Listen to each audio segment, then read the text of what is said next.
C'est l'histoire de l'affrontement entre trois princes. Trois souverains qui sont arrivés entre 2013 et 2015 à la tête des monarchies pétrolières les plus riches de la planète. L'Arabie Saoudite, le Qatar et les Émirats Arabes Unis. Une génération aux ambitions démesurées, qui rêve de prendre la direction du monde arabe. On a des gens qui pensent que ce pouvoir leur est donné éternellement. C'est clairement des enfants gâtés qui sont au pouvoir.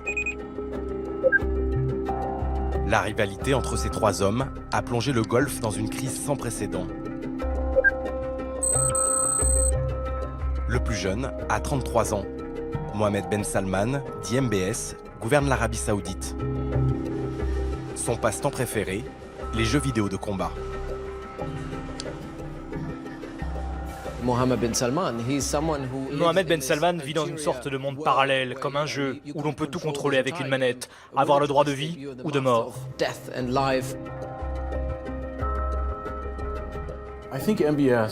Ce qui frappe chez MBS, c'est qu'il tire d'abord, il pose les questions ensuite.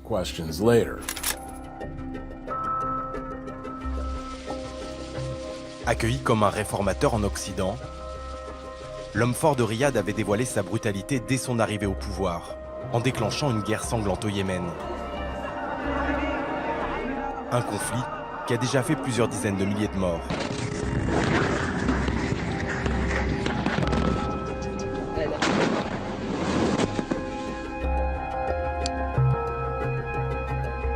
Dans la péninsule arabique, en lisière du royaume saoudien, MBS a trouvé un allié de poids en la personne de Mohammed Ben Zayed, dit MBZ.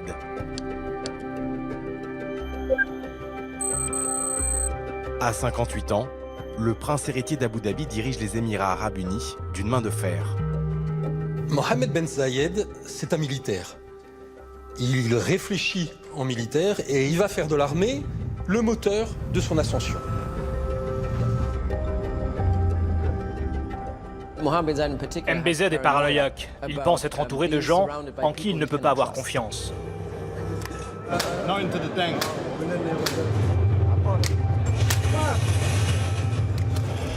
Afin d'asseoir leur hégémonie au Moyen-Orient, MBS et MBZ se sont désignés un ennemi à abattre. Ce voisin dérangeant est accusé de collusion avec des groupes islamistes et de liens trop étroits avec l'Iran.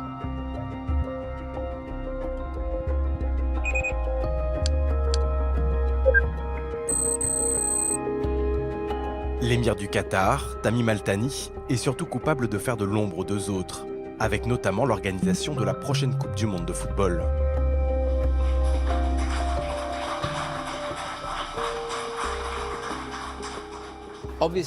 L'Arabie Saoudite et les Émirats Arabes Unis ne supportent pas que le Qatar ait obtenu la plus grande compétition sportive après les Jeux Olympiques, parce que ça blesse leur ego.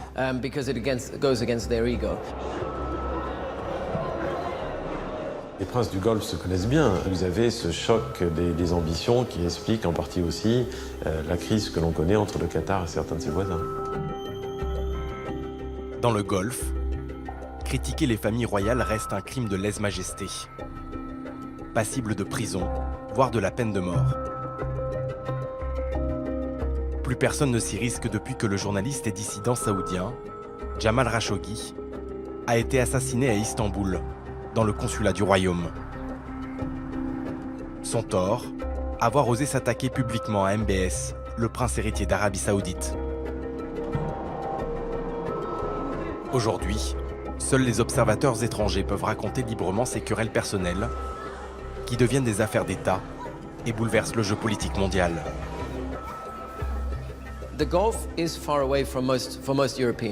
Pour les Européens, le Golfe reste une région lointaine.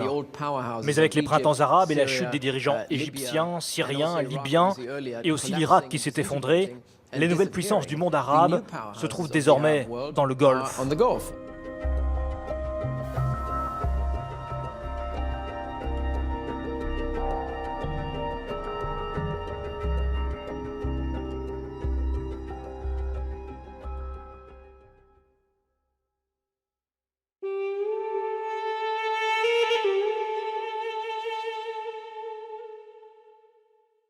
Ce qu'on appelle les familles régnantes du Golfe, ce sont en réalité des tribus qui se sont imposées progressivement au XVIIIe, XIXe et XXe siècle. Ces familles vivent comme des bédouins, donc de manière assez austère, c'est-à-dire essentiellement du nomadisme, d'une petite agriculture, de la pêche, etc. La richesse se manifestait essentiellement par le nombre de chameaux, la prospérité de tel ou tel commerçant. Le point commun qu'il y a entre les différents pays du Golfe, c'est qu'effectivement, pendant longtemps, cette région a été une région relativement pauvre et qui n'est riche en fait que depuis 1973, la première crise pétrolière. Le changement a été évidemment assez rapide, voire brutal.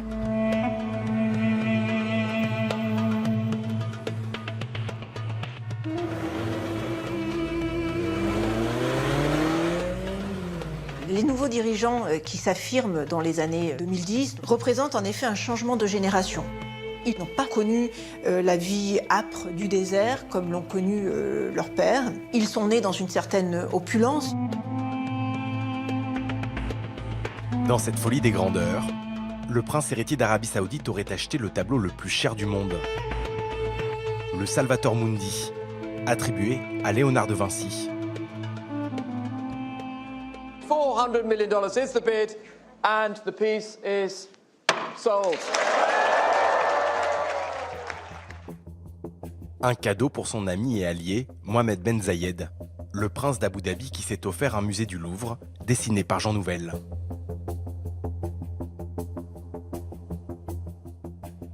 Le même architecte français a été choisi par la famille royale du Qatar pour concevoir le tout nouveau musée national de Doha.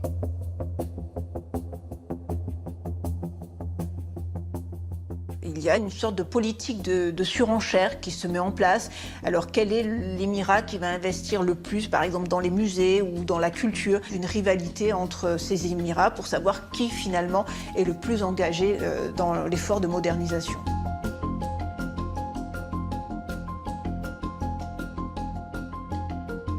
Ces villes savent très bien qu'un jour, le pétrole sera terminé et que désormais, elles ont besoin d'attirer des capitaux, elles ont besoin d'attirer de la publicité, elles ont besoin d'attirer des touristes. Il faut effectivement être la ville qui abrite l'immeuble le plus haut du monde, le gratte-ciel le plus fastueux, le plus prestigieux du monde, etc.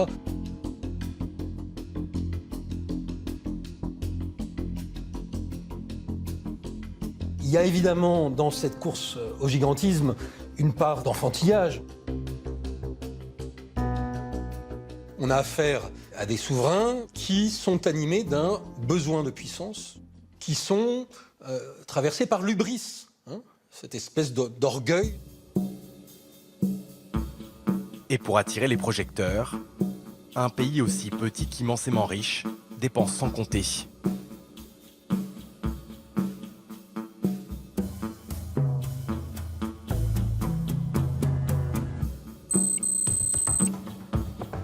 C'est là que Tamim Al-Thani arrive au pouvoir en 2013.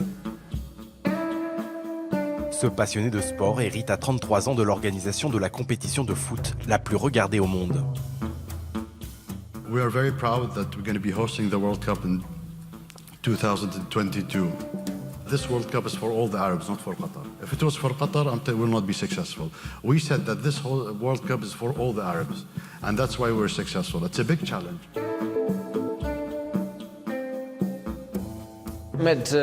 J'ai rencontré l'émir du Qatar plusieurs fois. C'est un sportif, un vrai compétiteur. Il joue au tennis, il adore le foot. La famille royale et Tamim en particulier sont dingues de sport. Leur investissement dans le PSG à Paris n'est pas anodin. Tamim assiste même au match, tellement il aime ça. Bonjour, allez au Qatar. Grâce à la rente pétrolière et gazière, les Qataris se sont offerts le club du Paris Saint-Germain et les joueurs les plus chers de la planète. Un moyen de faire la promotion de ce pays de seulement 250 000 citoyens.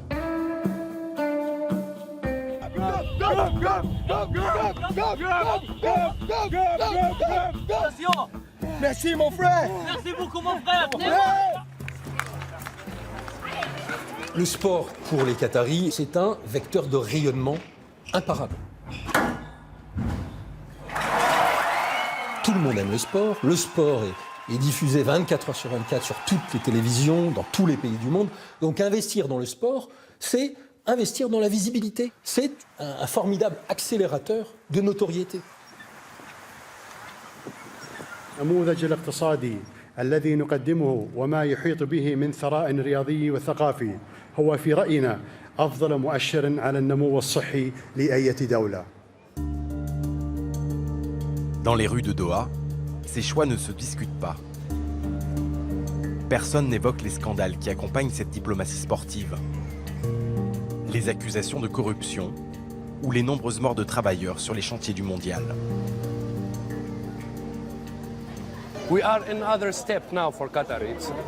Nous avons franchi un cap. Le Qatar est le premier pays arabe qui va accueillir la Coupe du Monde. Nous, un petit pays qui n'a pas de longue histoire, contrairement à l'Arabie Saoudite. Alors bien sûr, tous les Arabes nous envient.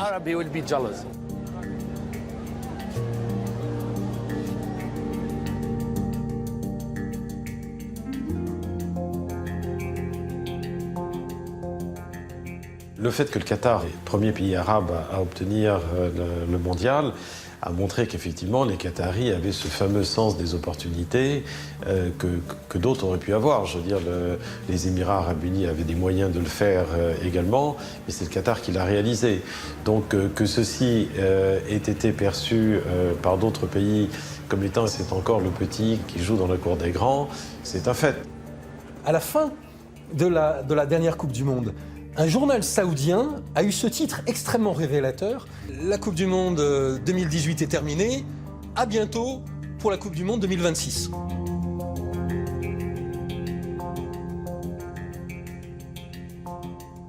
Sous-entendu, la Coupe du Monde 2022 n'existe pas. Donc cette anecdote montre bien que la perspective de cette Coupe du Monde en 2022 est quelque chose d'assez difficile à accepter pour les élites politiques à la fois saoudiennes et émiriennes.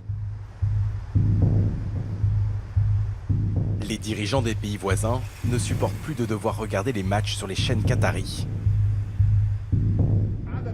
Ils se sont donc attaqués à l'un des symboles de l'économie sportive, voulu par Tamim Al-Thani.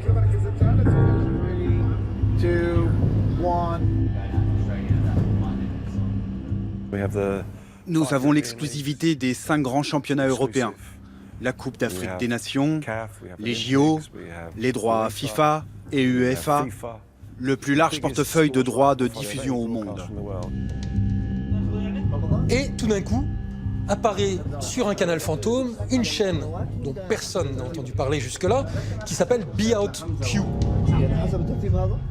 C'est un jeu de mots. Be Out, c'est le contraire de Be In, et Q à la fin pour représenter le Qatar. Donc ça signifie dehors le Qatar. Voici Be In Sport 3, notre chaîne. 22 minutes, 32 secondes de match. Avec à peu près 6 secondes de retard, Be Out Q récupère l'antenne, colle son logo sur le nôtre et rediffuse comme si le contenu lui appartenait.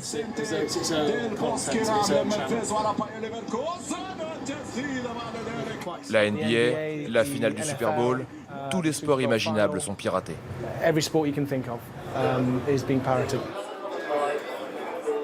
Donc tous les matchs se retrouvent sur cette chaîne qui, évidemment, n'a payé aucun droit à la FIFA ou à l'UEFA pour avoir la possibilité de retransmettre ces matchs.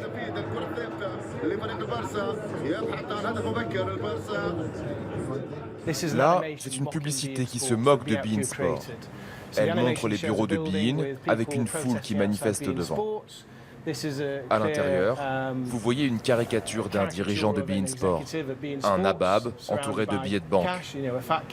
Quand soudain, surgit une voiture qui promeut Be Out Q. La foule suit cette voiture et on voit apparaître les bureaux flambant neufs de Be Out Q. Cette vidéo montre bien comment ils nous volent et en plus, ils se moquent de leurs victimes.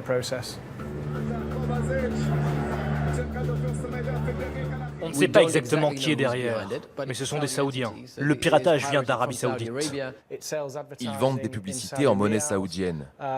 Leur chaîne est largement diffusée en Arabie Saoudite, dans les cafés, les espaces publics. Et le signal passe par Arabsat, une entreprise dont l'actionnaire principal est l'État saoudien. La chaîne réclame 1 milliard d'euros de dommages et intérêts.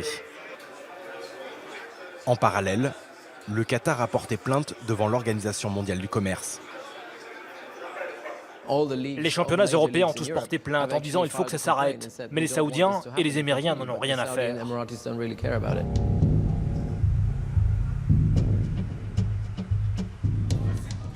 Ce piratage d'une ampleur jamais vue n'est pas anecdotique. Il est révélateur des déchirements du Golfe, de conflits qui déstabilisent une région tout entière. Pour comprendre cette haine, entre Tamim Al-Thani d'un côté et Mohammed Ben Salman et Mohammed Ben Zayed de l'autre, il faut revenir quelques années en arrière.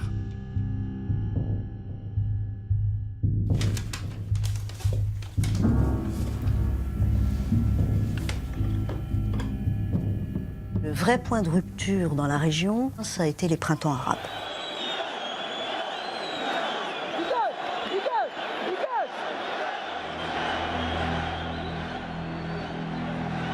Les trois princes arrivent au pouvoir après le début des printemps arabes.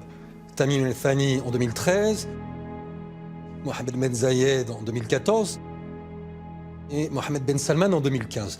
Ce sont des dirigeants qui vont intégrer ces printemps arabes dans leur équation politique, de manière déterminante.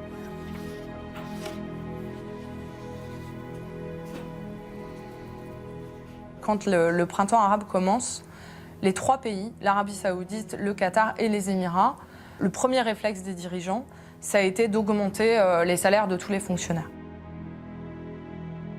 Ces monarchies conservatrices veulent maintenir le statu quo. Elles incarnent le statu quo. Elles ne veulent pas que les choses changent. Le changement, c'est dangereux pour ces dirigeants qui n'ont pas été élus démocratiquement. Le mouvement de révolte qui se lève dans le monde arabe va profondément diviser les monarchies du Golfe, en total désaccord sur les réponses à lui donner.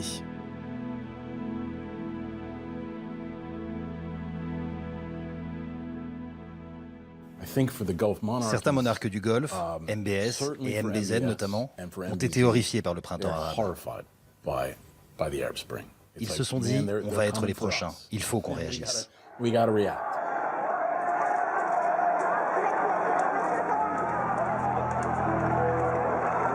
Le Qatar ne s'est pas senti menacé par le printemps arabe, principalement parce que c'est des trois pays celui qui est le plus petit en termes de population.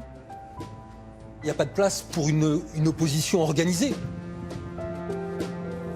C'est le pays à la fois le moins peuplé et aussi le plus riche. Le pays qui a le PIB par habitant le plus élevé de la planète, c'est le Qatar. Donc évidemment, la motivation à contester le pouvoir de la famille Al-Thani est extrêmement faible, pour ne pas dire inexistante. L'émir et la famille royale qatari ont réagi différemment des autres monarchies pendant le printemps arabe. Ils se sont dit, c'est une énorme vague qui va tout submerger. Il faut aller dans son sens. C'est la seule manière de s'en sortir, car on ne peut pas l'affronter. Et pour influer sur le cours de l'histoire, le Qatar dispose d'un instrument unique. La chaîne d'information la plus regardée du monde arabe.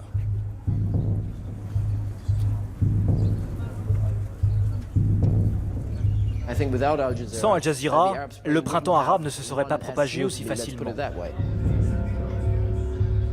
Al Jazeera est une télévision d'État, créée en 1996 par l'ancien émir, dans son projet de libéralisation de la société arabe. Il s'agissait par exemple de donner la parole aux critiques de l'autoritarisme dans la région. Tout le monde s'exprimait sur Al Jazeera. Vous pouviez être un extrémiste chiite ou un extrémiste sunnite et être invité en plateau.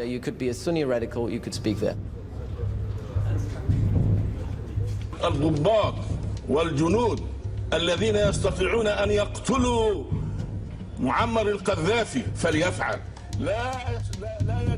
Cet appel au meurtre du dictateur libyen est prononcé par un des idéologues les plus influents des frères musulmans, un réfugié politique au Qatar. Donc le sentiment a été que Jazeera cherchait à donner de plus en plus la parole aux opposants au sein du monde arabe, et notamment aux frères musulmans. Au-delà de cette médiatisation, les Qataris financent et arment des mouvements islamistes en Libye et en Syrie. En Tunisie et en Égypte, leur aide contribue aux victoires électorales des frères musulmans.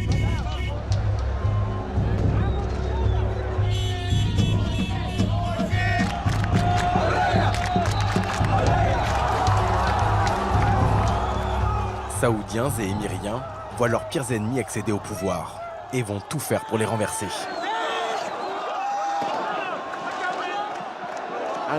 Je comprends que cela pose problème à l'Arabie Saoudite et aux Émirats, qui se disent contre l'islamisme et l'assimilent au terrorisme. L'islam politique est la principale force d'opposition au régime autoritaire et aux dictateurs nés du nationalisme arabe dans les années 60.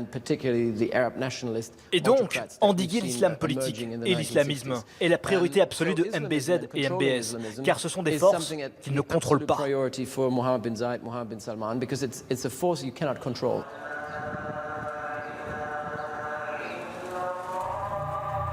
Pour se débarrasser des frères musulmans, les Émirats et l'Arabie Saoudite misent sur le retour des militaires.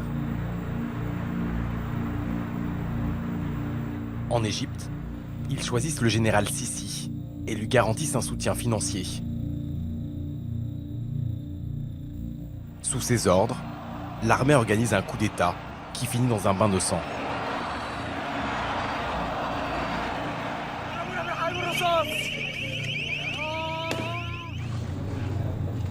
Pour marquer sa revanche sur le Qatar, le régime égyptien condamne une équipe d'Al Jazeera à 3 ans de prison.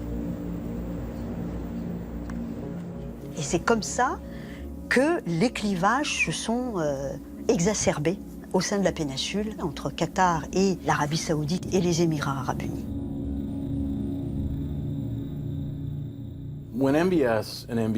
Quand MBS et MBZ regardent le Qatar, ils voient les frères musulmans qu'ils haïssent de manière viscérale. C'est ainsi que bombarder Al Jazeera, comme l'a évoqué en privé Mohamed Ben Zayed, est une idée qui peut se comprendre d'un point de vue comme le sien, obsédé par le désir de contrôler la sphère publique et la société civile.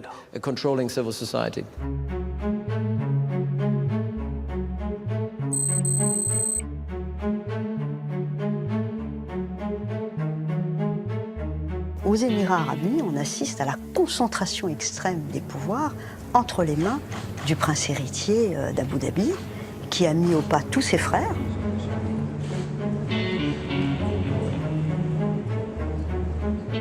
Le premier projet de Mohamed Ben Zayed, c'était de créer une armée crédible et d'axer toute sa doctrine militaire autour de la protection des frontières.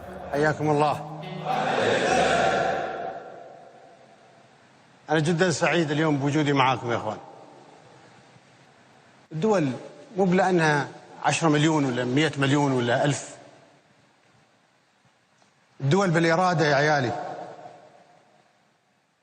ولا تستهينون بإرادة الرجال. Mohamed Ben Zayed, il a fait Sandhurst, l'académie militaire très prestigieuse britannique. Il a un côté assez martial, très déterminé. Just landed at this strange planet. But there seems to be no sign of intelligent life anywhere. السلام عليكم. كيف حالكم أيها الحضور الرائعون؟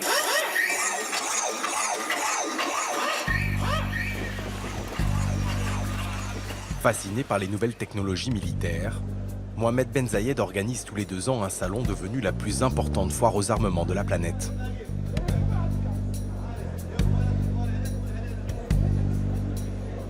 On peut dire que c'est le salon de MBZ et ça explique qu'effectivement ils s'y rendent systématiquement et qu'il est à cœur de se rendre à chacun des stands et de montrer à quel point il est dans son élément dans cet environnement.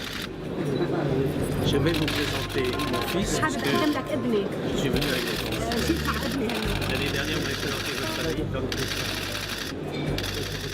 C'est le bébé de MBZ comme faisant partie de l'ensemble de cette stratégie. Avec sa diplomatie du carnet de chèques, le prince héritier, lui-même ancien pilote d'hélicoptère, a su s'attirer les bonnes grâces des capitales occidentales. En dépensant des milliards d'euros à chaque édition, les Émirats arabes unis sont devenus le pays le plus militarisé par habitant de la planète.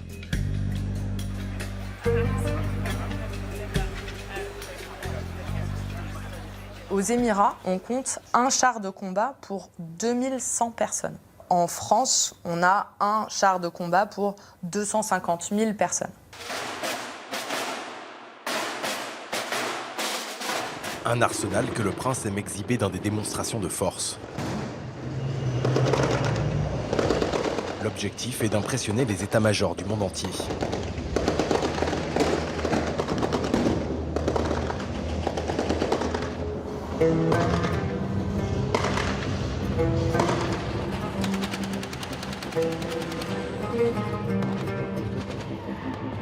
الشرق الأوسط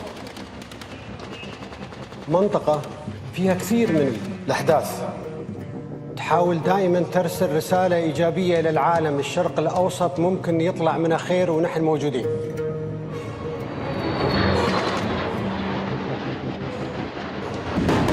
قيادة الدولة ملتزمة بضمان وسلامة واستقرار الوطن والمواطن والمقيم.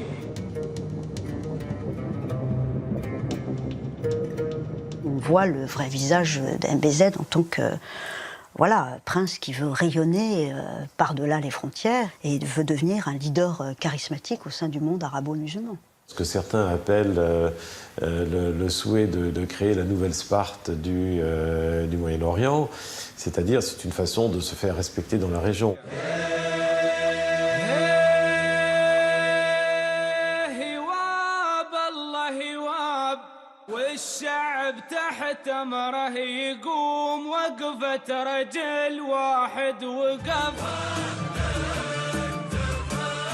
À la tête d'1 million d'Émiriens, Mohamed Ben Zayed veut s'imposer comme un allié incontournable de l'Occident dans la lutte contre la menace islamiste.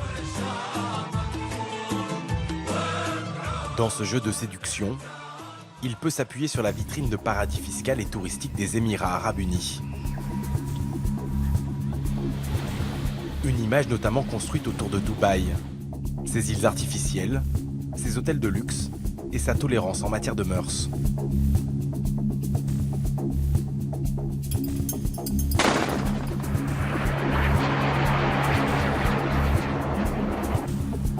À chaque visite de chef d'État, le prince héritier d'Abu Dhabi sort le grand jeu, avec parade militaire aux couleurs des invités.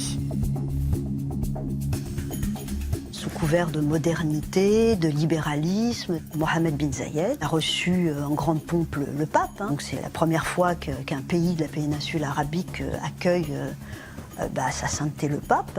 Donc tout ça, ça va dans le sens de on est ouvert au monde, aux religions, à tous les cultes. Et ça ne l'empêche pas, chez lui, de régner d'une main de fer.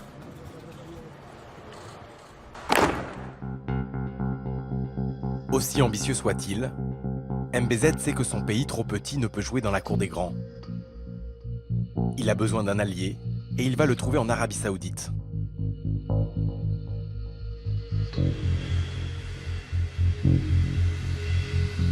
Mohamed Ben Zayed a vu l'arrivée au pouvoir de MBS, Mohamed Ben Salman, comme une formidable opportunité. Une opportunité parce que le nouveau dirigeant saoudien partage le même projet politique que celui des Émirats arabes unis, c'est-à-dire la modernisation autocratique. Ils ont développé une relation de maître à élève, avec MBZ en maître et MBS en élève. Leur ambition, faire passer l'Arabie Saoudite du Moyen-Âge au XXIe siècle, en prenant les Émirats pour modèle.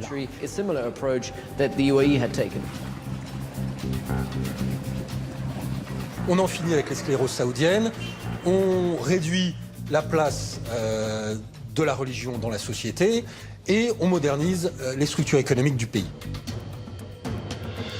L'Arabie Saoudite compte 20 millions de ressortissants et dépend uniquement de ses exportations de pétrole. Une ressource qui s'épuise année après année. Le pays a besoin de se diversifier et MBS va s'emparer de ce défi.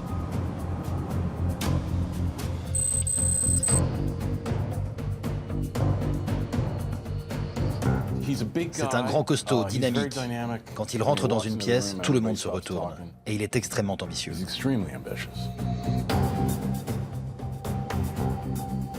إذا نجحنا في الخمس سنوات القادمة سوف تلتحق فينا دول أكثر وسوف تكون النهضة القادمة في العالم في 30 سنة القادمة في الشرق الأوسط إن شاء الله.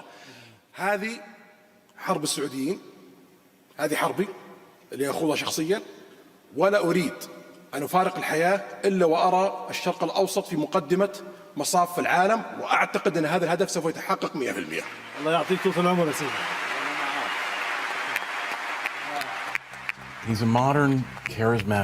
C'est quelqu'un de moderne et de charismatique. Il regarde les femmes dans les yeux, il leur serre la main, il est très direct. Tout cela plaît énormément en Occident. Dans la Silicon Valley, il a rencontré les dirigeants des grandes sociétés. Lors de son séjour, il a bluffé tout le monde.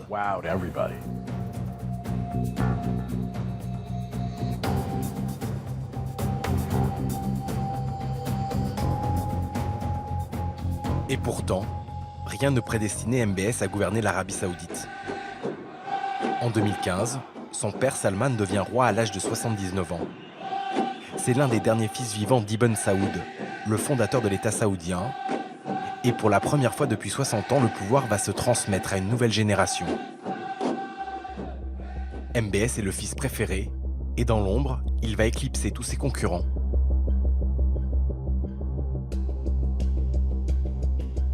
Il est décrit comme une tête brûlée, quelqu'un d'impulsif, qui ne réfléchit pas avant de prendre des décisions, avec parfois un côté puéril.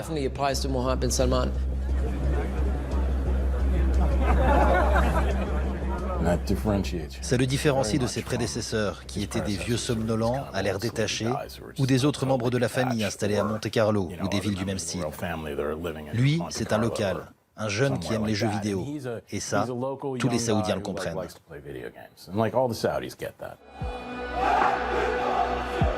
À seulement 29 ans, MBS devient le plus jeune ministre de la Défense au monde. Et dès son arrivée aux manettes du pouvoir, son regard se tourne vers l'ennemi de toujours.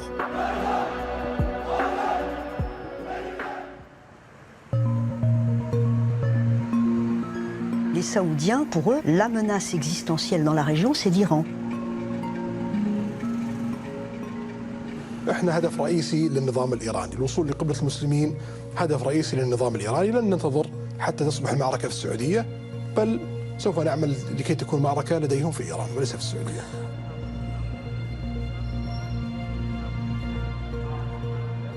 Il y a une rivalité très forte entre l'Iran et l'Arabie Saoudite qui se posent tous les deux comme les deux grandes puissances du Golfe.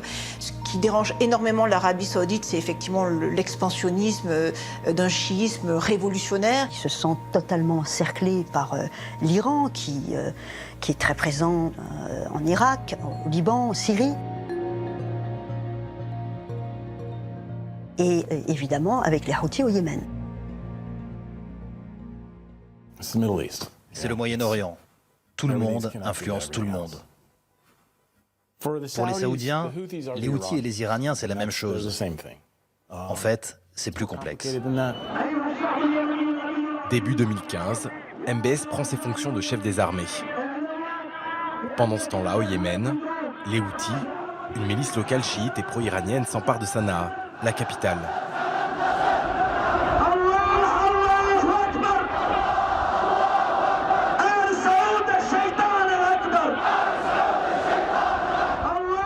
Le prince héritier, Mohammed Ben Salman, considère que l'Iran est à la frontière sud du royaume. Quand Mohammed Ben Salman décide d'intervenir au Yémen, l'idée c'était de marquer d'un grand coup son arrivée au pouvoir en montrant que Sous son égide, l'Arabie Saoudite n'est pas un pays sur les pieds duquel on marche. بلا شك انه الحرب اللي قامت ما كانت خيار بالنسبه للمملكه العربيه السعوديه، كان يعني امر لابد ان نقوم فيه، ولا بيكون السيناريو الاخر سيناريو اسوء بكثير. بدليل أن الحوثي وصالح لا زالوا عندهم أسلحة، مخزون أسلحة. نستطيع أن نجتث الحوثي وصالح في أيام قليلة.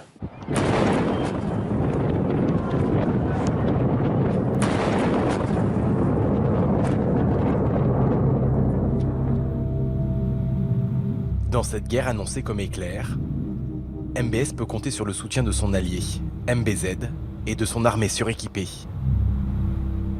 L'intervention émiratie au Yémen, ça leur a permis de montrer, d'exhiber leur puissance militaire aux yeux du monde entier.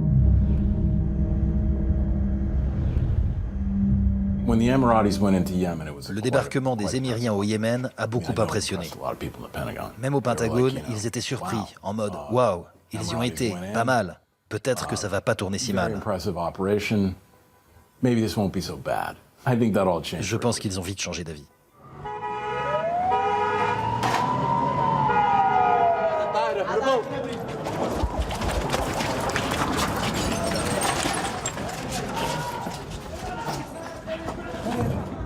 En même temps, comme toujours, quand on commence une guerre, on est persuadé qu'elle sera courte et joyeuse. Bon, c'est pas exactement naturellement ce qui s'est passé.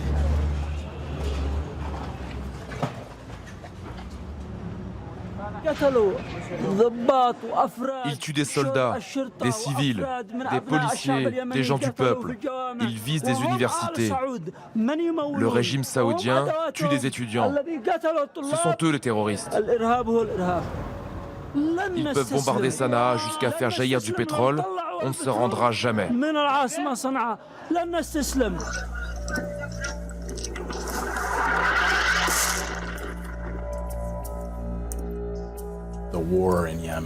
La guerre au Yémen est un désastre. Elle a provoqué une crise humanitaire massive, du choléra, une famine. C'est un cauchemar.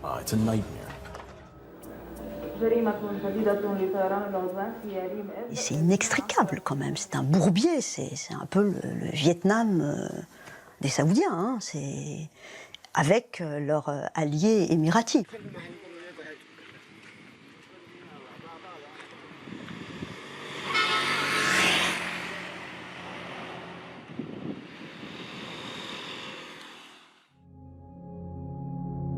L'obsession anti-iranienne de l'Arabie saoudite n'est pas forcément partagée par les autres monarchies de la péninsule arabique. Les Qataris ont refusé de s'impliquer au Yémen. Leur armée a accepté d'appuyer les Saoudiens dans la protection de leur frontière sud avec le Yémen. Mais ils n'ont pas participé au bombardement. Ils n'ont pas envoyé de troupes au sol. Du coup, le Qatar est considéré par l'Arabie saoudite et Abu Dhabi comme étant beaucoup trop proche du régime de Téhéran. Le Qatar et l'Iran partagent un gisement de gaz offshore qui est au nord du Qatar, un gisement sous-marin.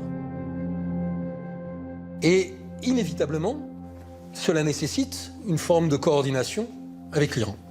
Le Qatar ne peut pas se permettre de déclencher une crise ouverte avec l'Iran parce que ce serait mettre en danger son coffre-fort.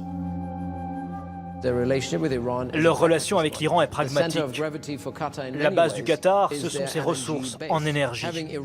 Ils sont obligés de discuter logistique avec l'Iran. Ils n'ont pas le choix. Ces désaccords sur l'Iran se cumulent avec les tensions issues du printemps arabe. Dans le Golfe, le Qatar de Tamim Al-Thani se retrouve de plus en plus isolé.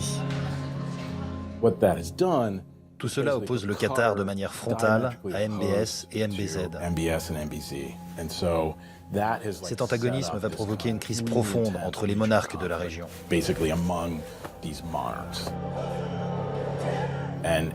Une crise d'une ampleur sans précédent. Et ces tensions entre les trois princes vont éclater avec l'entrée en jeu d'un nouvel acteur. L'élément clé, c'est Donald Trump. Il joue un rôle crucial. C'est lui qui provoque la crise telle qu'on la connaît aujourd'hui.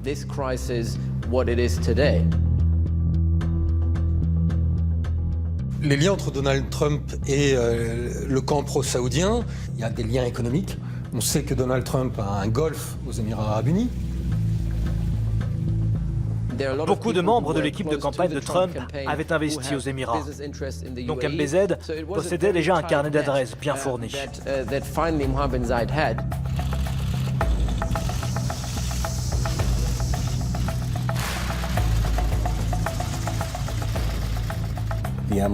Les Émiriens ont beaucoup de poids à Washington, tout comme les Saoudiens.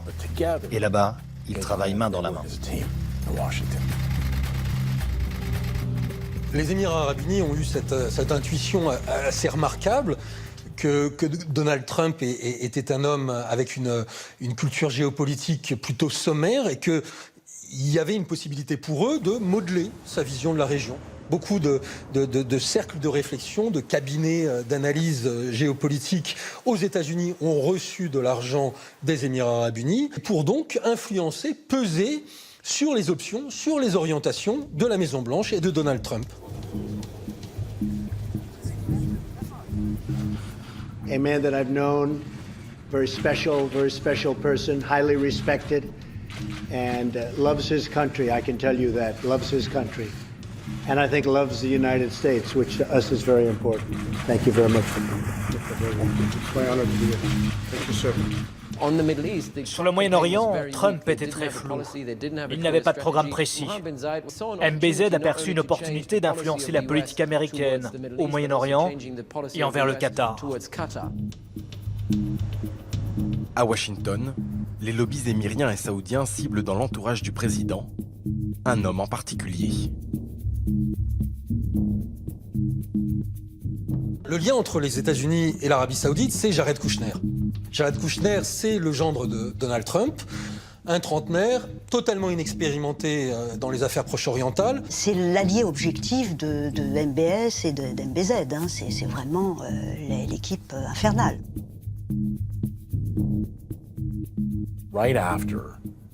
Juste après l'investiture, en janvier 2017, Jared Kushner venait d'être nommé responsable du Moyen-Orient.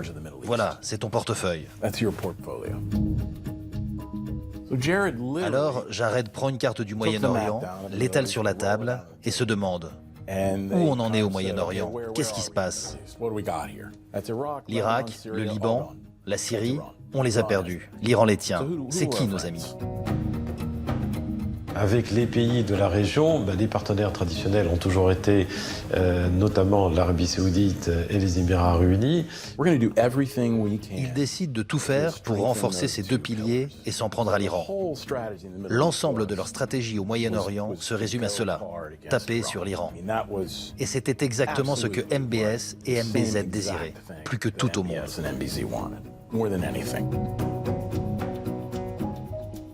Le président Trump décide alors avec Jared que son premier voyage officiel sera en Arabie Saoudite. Le roi Salman, gardien des lieux saints, accueille le président américain Donald Trump au palais de Yamama.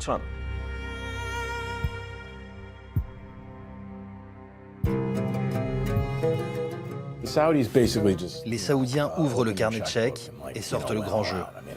Ils dépensent environ 60 millions d'euros pour que ce soit grandiose. On aurait dit Las Vegas.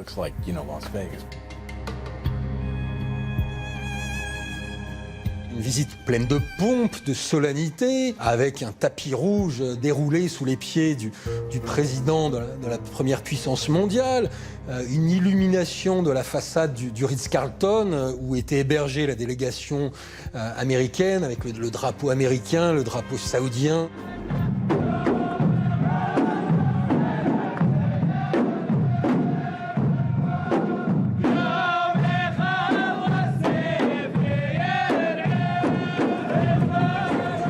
That's beautiful. That is so beautiful. Heavy. This is the war dance. I can see that. It's as if somebody said to C'est comme si quelqu'un avait dit à MBS et MBZ comment impressionner Trump et lui faire plaisir en dépensant de l'argent. spend money. C'est un donnant-donnant, entre guillemets, qui a été négocié entre eux.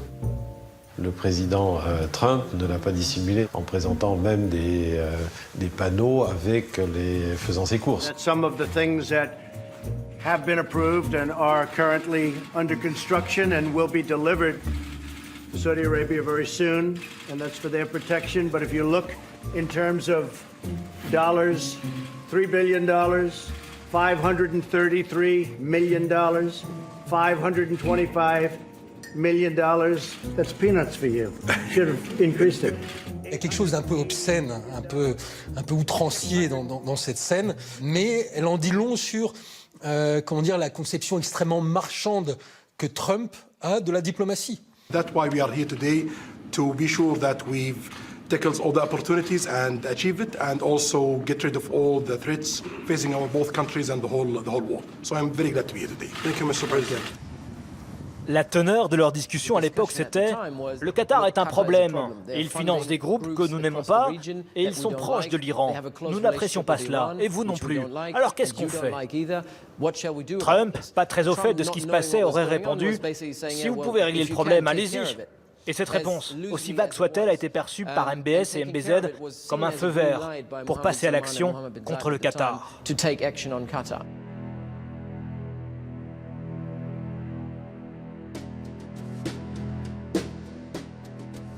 La crise du Golfe, elle commence très précisément à minuit 15, le 24 mai 2017.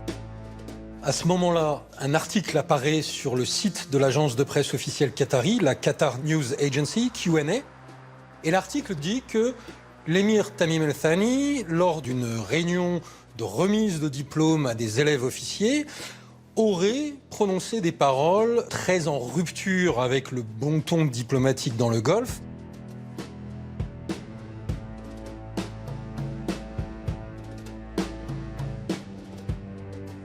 Cet article était un faux, c'était le résultat d'un piratage, d'une cyberattaque. On l'a su au bout de quelques semaines lorsque la CIA a dépêché des experts informatiques à Doha. Pourquoi ont-ils fait ça? Eh bien, c'était censé être le début d'une longue opération destinée à créer le doute au Qatar. Ils voulaient décrédibiliser l'émir aux yeux de sa population et de l'opinion mondiale.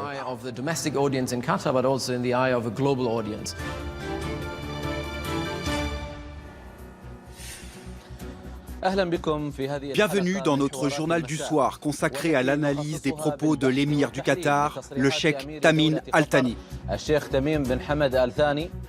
Pendant 2 semaines, il y a toute une machine de Qatar bashing, de dénigrement du Qatar sur les ondes des médias pro-saoudiens qui se met en place. Le Qatar a toujours été l'enfant terrible du Golfe. Les autres pays de la région, qui eux respectent le droit et les relations historiques, ont essayé de l'orienter dans la bonne direction. Mais le Qatar a révélé son vrai visage, celui d'une source de financement des terroristes.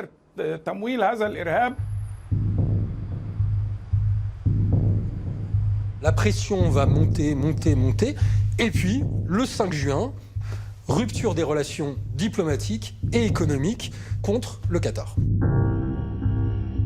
La seule frontière terrestre du Qatar, c'est avec l'Arabie Saoudite. Les Saoudiens l'ont fermée aux personnes et aux marchandises. Plus rien ne pouvait entrer ou sortir du Qatar.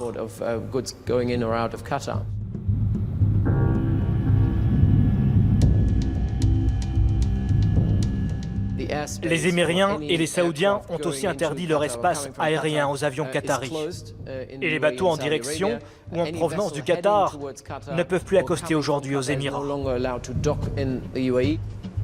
Enfin, tout a été fait quand même pour isoler au maximum le Qatar. En termes de droit international, c'est considéré comme un acte de guerre.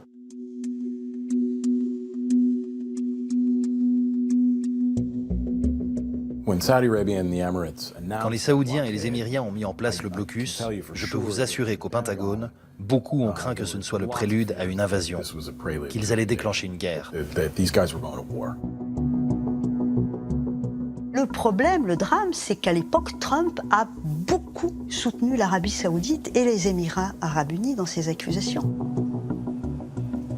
The nation of Qatar, unfortunately, has historically been a funder of terrorism at a very high level. nations came together and spoke to me about confronting Qatar over its behavior. So we had a decision to make. Do we take the easy road or do we finally take a hard but necessary action? Ces déclarations provoquent la panique au sein de l'administration américaine, qui les découvre en direct. Le secrétaire d'État Rex Tillerson doit intervenir. Tillerson a expliqué à Trump qu'il n'avait peut-être pas encore compris que les États-Unis avaient la plus grosse base installée au Qatar. À l'époque, Trump ne savait pas que Al-Udeid, la principale base américaine dans la région, d'où partent les missions en Afghanistan, au Pakistan et contre Daesh, il ne savait pas qu'elle se trouvait au Qatar. Il pensait qu'elle était aux Émirats. Il ne fallait surtout pas que les États-Unis prennent parti pour les uns et les autres contre justement le Qatar. Alors ça, Trump a fini par le comprendre.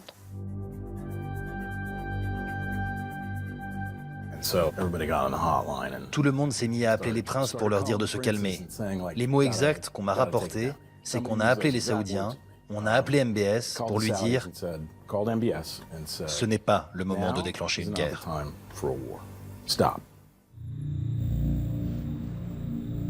Les projets d'invasion sont suspendus. Mais le blocus reste en place. Une guerre froide commence dans le Golfe. بطبيعة مجتمعنا وشعبنا وكما تعلمون الحياة في قطر تسير بشكل طبيعي منذ بداية الحصار وقد وقف الشعب القطري تلقائيا وبشكل طبيعي وعفوي دفاعا عن سيادة وطنه واستقلاله. Avec la crise, le nombre de contrats d'armement signés a augmenté, particulièrement avec les Qataris, qui ont commandé une sacrée quantité d'armes.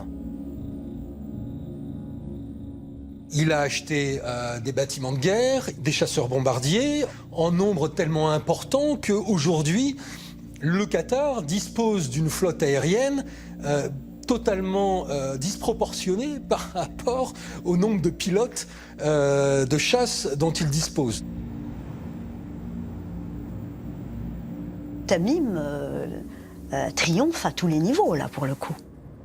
La population a véritablement fait corps autour de lui. On a vu ce dessin, ce profil placardé sur tous les murs de Doha, à l'arrière des voitures, etc. Et c'est quelque chose qui a été fait de manière relativement spontanée.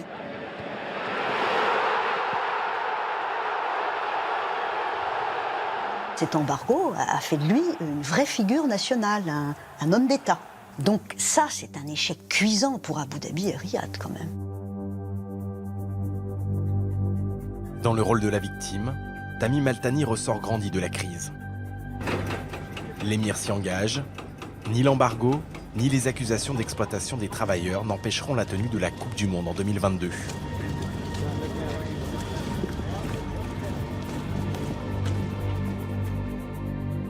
Pour l'axe MBS et MBZ, l'opération contre le Qatar tourne au fiasco et la guerre au Yémen s'enlise. C'est dans ce contexte qu'éclate en octobre 2018 l'affaire Jamal Khashoggi. Accusé d'avoir commandité l'assassinat du journaliste saoudien, MBS se retrouve persona non grata sur la scène internationale. Lors du G20, on a vu Prince héritier un petit peu isolé, etc. C'est vrai que tout le monde le snobait un peu. Sur le plan diplomatique, les relations sont inchangées. L'Arabie saoudite est toujours notre allié. Mais en réalité, c'est plus problématique. Je pense qu'à l'avenir, quand MBS viendra aux États-Unis, il ne pourra pas s'afficher publiquement sans que tout le monde dise « c'est lui qui a fait tuer Jamal Khashoggi ». Il risque de rester au pouvoir 40 ou 50 ans. Ça va laisser une tache indélébile dans les relations entre l'Arabie saoudite et l'Occident.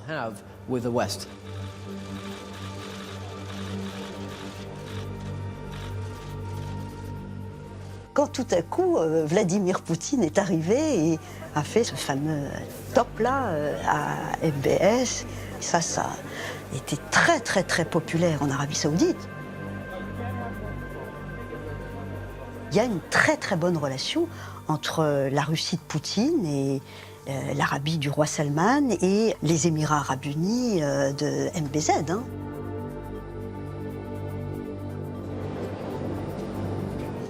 Dans le grand jeu diplomatique, les princes héritiers saoudiens et émiriens se tournent de plus en plus vers la Russie et la Chine. Ces pays sont moins regardants sur les droits de l'homme ou les crimes de guerre. Un rapprochement inédit pour des pays traditionnellement alliés des Occidentaux. Cette nouvelle génération de princes, aussi puissants qu'imprévisibles, menace de déstabiliser durablement un Moyen-Orient, déjà meurtri par des décennies de conflits.